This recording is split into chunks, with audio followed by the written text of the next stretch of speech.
दहेज के लिए देखिए आज भी कितनी तरीके से लोगों को प्रताड़ित किया जाता है। हमारे साथ एक महिला हैं जिनके पति का एक्स्ट्रा मैरिटल अफेयर चल रहा था और उनकी हिम्मत तो देखिए, जहाँ तक कि इनका जो कहना है हम इनकी जुबानी ही सुनते हैं।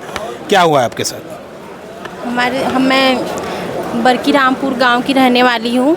मेरे पति किसी एक औरत, शादीशुदा औरत, जैसे उसके पति मर गए थे, उसके 4 साल की एक बेटी थी, तो लाकर मिर्ज़ा मुराद रूम भाड़े पर लेकर उसको रख लिए थे और हम मायके में थे। मार पीट कर हमें मायके भेज दिए थे, हमारी बेटी को और हमको भी भेज दिए थे और हमारा बेटा छीन लिए थे हमसे। तो वहाँ पे हम थे, वहाँ पे हमें पता चला कि वो उनके रिश्तेदार, उनके मतलब जीजा लगते हैं, वो फ़ोन कर कर हमें बताया। उनका उस जिस लेडीज़ को लाकर रखे थे उसका फ़ोटो भी हमारे पास आई है और भेजे थे कि बताएं कि उस महिला को लाकर वहाँ रख लिए हैं और तुमको छोड़ना चाहते हैं। ऐसे तो हम सुने, जैसे ही सुने वैसे ही उनको फ़ोन किए तो वो बोले कि नहीं ऐसा कोई बात नहीं है, कहाँ तुमको कौन बताया, कौन खबर दिया? तो हम बोले नहीं, तुम जो कर रहे हो हमें सब मालूम चल रहा है, तो हम आज ही घर आ रहे हैं।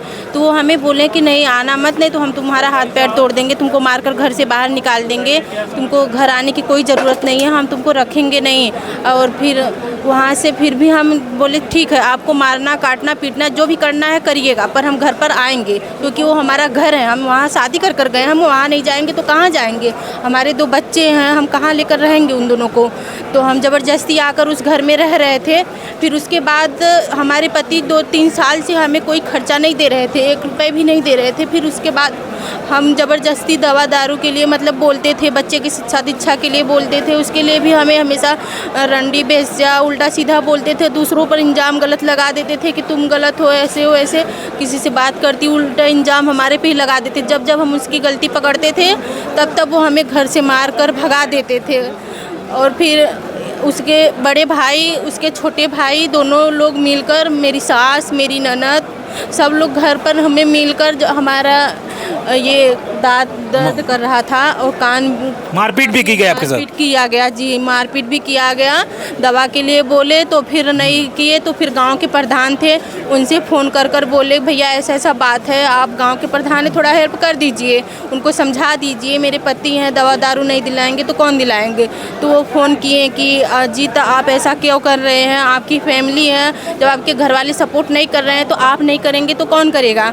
तो फिर वो बोले कि नहीं हम कुछ नहीं करेंगे। उनके कहने पर वो बोले कि ठीक है हम दवा आज शाम को जाते हैं तो दिला देते हैं। सुबह बाहर थे कहीं, तो फिर शाम हो गई, फिर प्रधान को फिर फ़ोन किए कि शाम हो गया, वो हमें दवा नहीं दिलाए। तो वो बोले ठीक है, हम उनसे बोले थे तो वो बोले कि दवा तो दिला देंगे, पर वो दिलाए नहीं क्यों? फिर सुबह हम फ़ोन करके प्रधान को घर पर ही बुला लिए। प्रधान जी आए, उनको समझाया बुझाया बहुत कुछ, तो उनके सामने वो बोला कि ठीक है प्रधान जी हम सब कुछ करेंगे। फिर जैसे ही वो घर से, गाँव के प्रधान थे, घर से बाहर चले गए, उसके बाद वो भी बाहर चला गया। फिर बाहर जाकर फिर उसके जो भाई, दोनों बड़े छोटे भाई, पहले तो घर पे था नहीं, वो उसका बड़ा भाई मारा मुझे। फिर उसके बाद उसका छोटा भाई मेरा बाल घसीटते हुए, एक आपने FIR चरपाई था, हाँ कहानी बता दी। हाँ चरपाई था, उस पर मेरा बाल पकड़कर मुझे माचे पर पटक दिया और इतना बड़ा उसमें किली था जो कि मेरे बाल में हाथ हंस गए। उसके बड़े भाई दोनों लोग मारे थे, इसका मेरे बाएं कान का पर्दा भी फट गया था और बारिश भी हुआ था, मैं कपड़े का हो गई थी एकदम, ये सब साड़ी वगैरह सब सर से मतलब शरीर पर से हट गया था।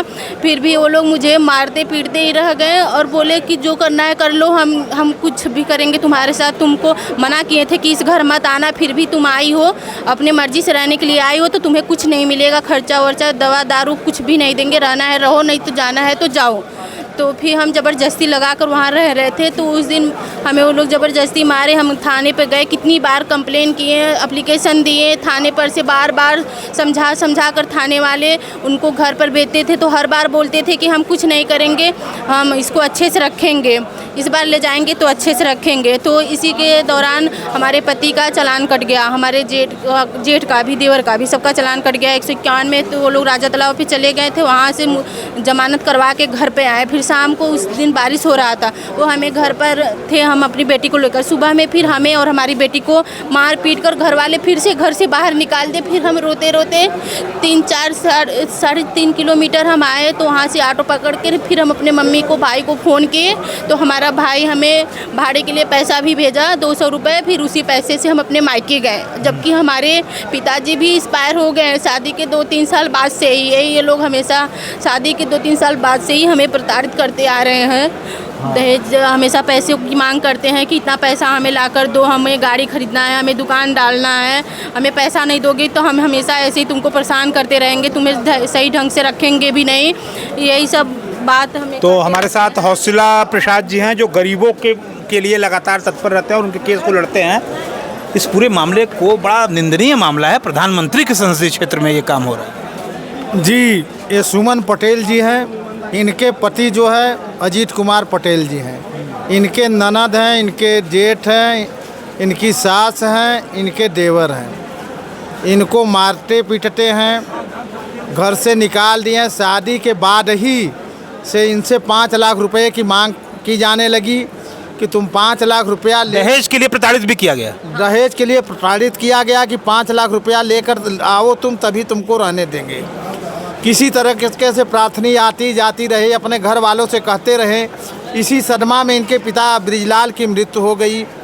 उसके बाद किसी तरीके से इनके रहते रहते जो है सहते सहते इनके एक बेटा पैदा हुआ आर्यन पटेल 6 साल का, जो है एक बेटी है अदिति पटेल जो 4 साल की है। ये 2 जून का झगड़ा है, जो है मारे पीटे, बाल पकड़ करके कान का पर्दा फट गया और जो है इनको कील धंस गया। ये माननीय सीपी को एक प्रार्थना पत्र दी, इनके माता जी आए थे, इनके चाचा ग्राम प्रधान जी आए थे, दिए जो है। तो सीपी ने कपसेठी थाने को लिखा कि इन लोगों के खिलाफ़ मुकदमा दर्ज करके कार्रवाई की जाए। जब इनको जुलाई में थाने पर बुलाया गया 25/6/2025 को ये सीपी को प्रार्थना पत्र दी थी हम लोगों के माध्यम से, अधिवक्ता के माध्यम से, कि कार्रवाई की जाएगी। इनको थाने पर बुलाया जाता है, कोई कार्रवाई नहीं होती है। और जब ये जाती हैं तो बेटे को तो पहले ही छीन लिए थे, बाद में इनके 4 साल की बेटी को भी छीन लिए। इसी बीच इनकी हालत गंभीर हो जा रही है। ये जो है मरासन की अवस्था में पड़ी है, जिसके बेटे बेटियों को जो 4 साल का है, 6 साल का है, छीन ले, उसकी माँ के ऊपर क्या बीत रही है। इसी बीच अगर 31 तारीख को ये फिर जो है अपने घर जाती हैं, 31/8/2025 को, तो इनको घर में घुसने नहीं दिया जाता है और मारा पीटा जाता है। जैसे पति हैं, सास हैं और देवर हैं, ननद है, जेठ है, बार उपार करके बाहर भगाते हैं। तो इसी बीच सुमन पटेल ने 112 पर फ़ोन किया, 112 की पुलिस आती है तो ये किसी तरीके से मिलती हैं। उसके बाद जब घर में लेकर जाते हैं, घर में हुलने नहीं देते। जो इनका बक्सा है, अलमारी है, घर वालों ने सब तोड़ करके इनका जो रकम है, कपड़ा है, कागज़ है, सब निकाल दिए। इसके बीच 112 वाले थाने पर बुलाते हैं, तो थाने पर ये जाती हैं तो इनको इनका मार्कशीट दे दिया जाता है और कोई सामान इनका वापस नहीं किया जाता है। ये रहने के लिए जाती हैं, फिर भी इनको प्रताड़ित करके घर से निकाल दिया जाता है। इनकी हालत गंभीर है। कम से कम प्रशासन को ये चाहिए कि इनका जो है नाबालिग जो बेटे बेटियां हैं 4 साल 6 साल को उनको वापस दिया जाए, कराया जाए। और विपक्षी गण इनके पति, 60 देवर, ननद के। वो जो औरत है जो जिसके प्रेम में आपके पति हैं, वो उस घर में रहती है बिना विवाह के? नहीं, घर में अभी नहीं रहती है, किराए पे मकान लेकर उसको रखे थे। जैसे ही हमें पता चला, उसके घर वाले, उसके रिश्तेदार वाले बोले कि तुम्हारे वो शादीशुदा है, वो शादीशुदा है? वो शादीशुदा है, उसके पास एक 4 साल की बच्ची है। उसके पति कहाँ हैं? उसके पति मर चुके हैं, वो विधवा है। विधवा को रख लिया, विधवा को लाकर रख लिए हैं।